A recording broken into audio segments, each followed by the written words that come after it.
In the final desperate months of World War II, the German Luftwaffe was fighting a war it could no longer win. Once feared across Europe, the Air Force was now crippled, not by a lack of brave pilots or advanced aircraft, but by something far more mundane: fuel. By late 1944, every drop of aviation fuel had become as precious as gold. Fighter wings were grounded. Pilots who had survived years of battle sat helpless on the tarmac, unable to take off. This was the backdrop for a story almost too strange to believe. A story in which an ordinary Luftwaffe pilot stumbled upon what seemed like a miracle, an untouched sea of aviation fuel, hidden in the American-controlled sector of Belgium. To the starving German war machine, this discovery seemed like salvation, but it was also the beginning of a grim and ironic lesson about the industrial power of the United States. Our story begins with Oberleutnant Erich Peiper, a young Luftwaffe officer stationed near Cologne in late 1944. He, like so many others, had spent weeks grounded because his squadron's fuel allocation had been cut to almost nothing. Where once his base buzzed with the roar of Daimler-Benz engines and Messerschmitts taking to the skies, now there was only silence. Mechanics polished aircraft that would never fly. Pilots sat idly, restless, watching the horizon and knowing the enemy owned the skies. Then, fate intervened. In December, Peiper was ordered to escort a fuel convoy near the Belgian border. The mission was routine, almost hopeless, moving precious barrels of fuel through territory increasingly threatened by Allied patrols. But as Peiper rode with the column past the small Belgian town of Honsfeld, his eyes caught something that made his heart stop. Just beyond the tree line, hidden behind a row of camouflage netting, were mountains of fuel drums, thousands upon thousands of them, stacked neatly, stretching farther than the eye could see. Aviation fuel, the very lifeblood the Luftwaffe had been praying for. Peiper couldn't believe it. He jumped from his vehicle, ran to the drums, and pried one open. The sharp, unmistakable smell of high-octane aviation gasoline filled the air. His hands shook. This wasn't a trick. It was real. For a moment, he imagined what this meant. With this much fuel, entire Luftwaffe wings could be airborne again. Me-262 jets, the pride of Germany, could finally fly in numbers that would terrify the Allies. The bombing raids devastating German cities could be met with swarms of interceptors. Maybe, just maybe, the tide could turn. Peiper rushed back to his superiors, breathless, reporting what he had seen. The response was cautious. Could it be a trap? The Americans were clever. But reconnaissance soon confirmed the truth. Honsfeld was being used as a fuel depot by the advancing U.S. Army, stockpiling vast reserves to feed their relentless war machine.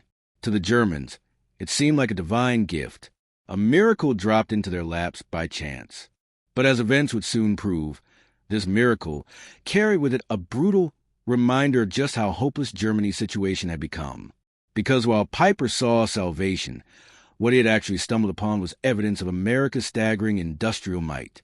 As word of Peiper's discovery spread, Luftwaffe officers could hardly contain their excitement.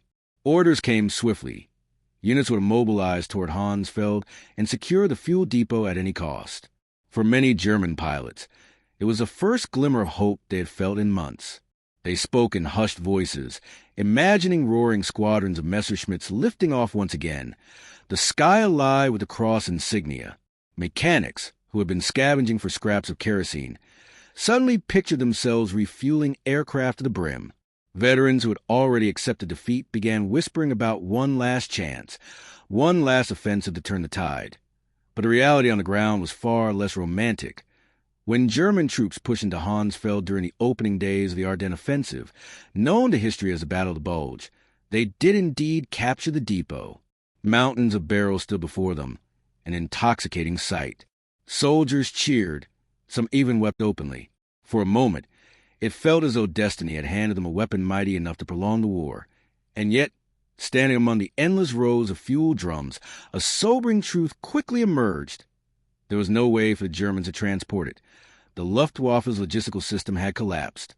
Trucks were scarce, and those that remained had barely enough gasoline to move themselves. Rail lines had been shattered by relentless Allied bombing campaigns. Pipelines and depots inside Germany had been destroyed. Even if the Germans filled every available vehicle, they could only move a fraction of what stood before them. What Peiper had found was not a miracle. It was a cruel joke played by fate.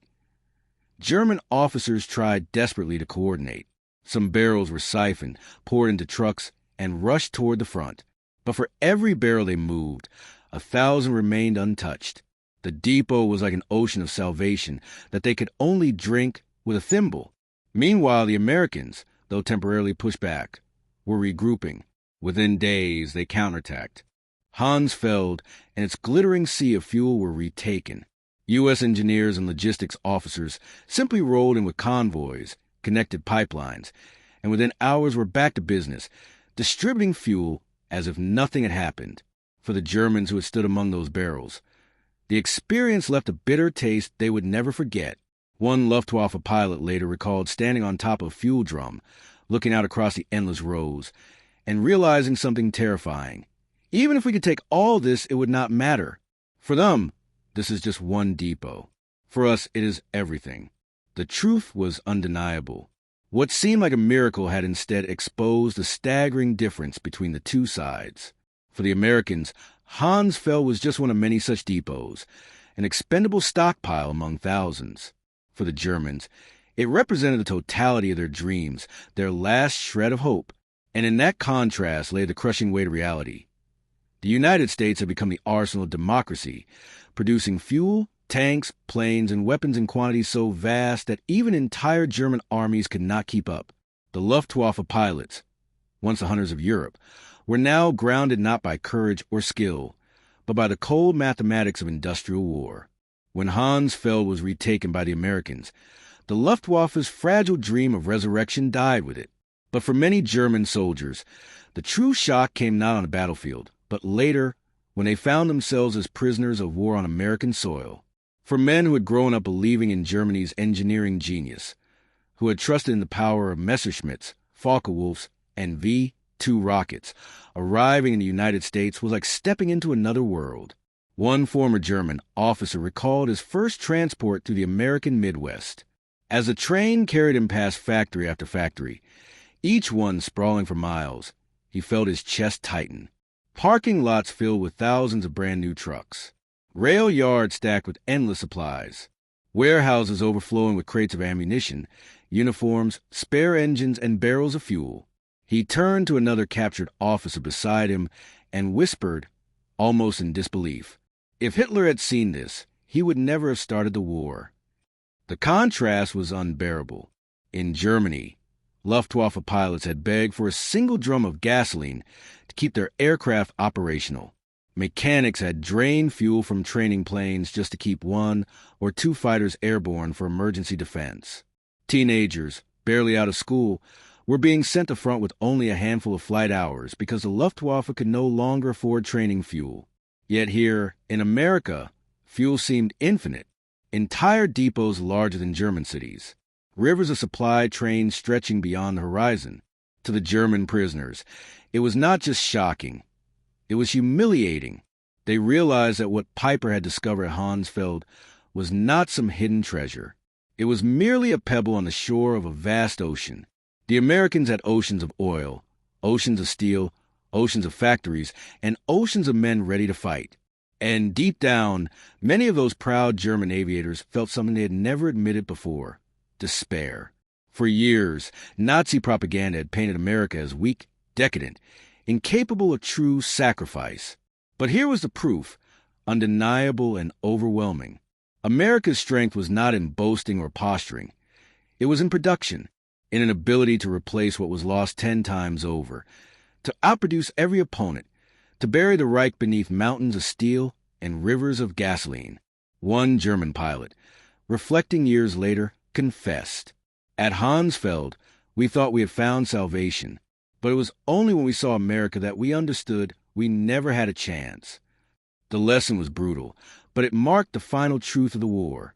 Victory was not only decided in the skies over Europe or the forests of the Ardennes. It was decided in the factories of Detroit, the oil fields of Texas, and the endless rail lines crisscrossing a nation that had mobilized every ounce of its power. And for the Luftwaffe, the discovery of Honsfeld had not been a gift. It had been a cruel glimpse of what they could never have: industrial strength on a scale beyond imagination. In the end, the discovery of Honsfeld became more than just a footnote in the long, bloody history of World War II. It was a symbol, a stark reminder of the true power that decides modern wars. For the Luftwaffe pilots who had once ruled Europe's skies, Honsfeld represented the cruel edge of irony. They had stumbled across everything they dreamed of, fuel in quantities beyond imagination, only to realize they could not touch it, could not move it, could not use it. What should have been salvation was instead a mirror, reflecting back their own helplessness. It was not just about fuel. It was about the collapse of an entire system. Germany had brilliant engineers, brave pilots, and machines that could rival anything in the world. But brilliance alone could not feed an army. Courage alone could not fill a fuel tank. A single factory, no matter how efficient, could not stand against a continent-wide machine of industry. Honsfeld revealed the truth in the starkest possible way. For the Americans, that massive depot was nothing special, just one of dozens scattered across Europe. For the Germans, it would have been everything. That difference, that gap, was the war itself. As the months rolled on and Germany collapsed, many of those same Luftwaffe officers carried a memory of Honsfeld into captivity. And later, when they saw the sheer scale of America's production with their own eyes, the lesson was burned into their hearts. Wars are not only won by bravery or tactics. They are won by supply, by the ability to fight today, tomorrow, and every day after, without pause, without exhaustion. That was the true meaning of Honsfeld. It was not a miracle of salvation, but a revelation of futility for the men who lived it. The sight of those endless barrels of fuel was both awe-inspiring and devastating. They could almost hear the roar of engines that would never start, the thunder of squadrons that would never rise again. And in that silence, as they stood among mountains of fuel they could never use, they finally understood the hopelessness of their struggle. The war was already lost.